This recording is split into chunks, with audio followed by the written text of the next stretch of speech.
మన అందరం ఎంతగానో ఎదురు చూస్తున్న గ్రాండ్ ఫినాలే వచ్చేసింది. ఇంకా అల్లు అర్జున్ గారి రాక కాస్త చిరంజీవి గారుగా మారిపోయింది. ఇంకా అల్లు అర్జున్ ఎదుర్కొంటున్న కాంట్రవర్సీ ఎన్నో వివాదాల వల్ల చిరంజీవి గారు అయితే బిగ్ బాస్ స్టేజ్ పైకి అడుగు పెట్టేశారు. ప్రతి సీజన్లో ఉన్నట్లుగే 50 లక్షలు కాకుండా ఈసారి ప్రైజ్ మనీ డబుల్ అవుతూ కనిపించేసింది.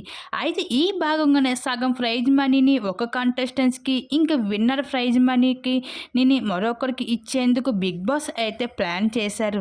ఇంకా హౌస్ లోపలికి ప్రతి సీజన్ లాగానే ఈసారి కూడా క్యాష్ సూట్ కేసు పంపిస్తూ వచ్చేసారు. కానీ ఇక్కడ దిమ్మ తిరిగే ట్విస్ట్ ఏమిటి అంటే గౌతమ్ దాన్ని పికప్ చేసుకుంటున్నాడు అంటూ అయితే గౌతమ్ విన్నర్ చెయ్యాలని తన ఫ్యాన్స్ అంతా అనుకుంటూ ఉంటే గతంలో శ్రీహాను రేవంత్ విషయంలో జరిగినట్లుగే ఈసారి శ్రీహాన్ చేసిన తప్పే ఇక్కడ గౌతమ్ కూడా చేస్తూ కనిపిస్తున్నాడు.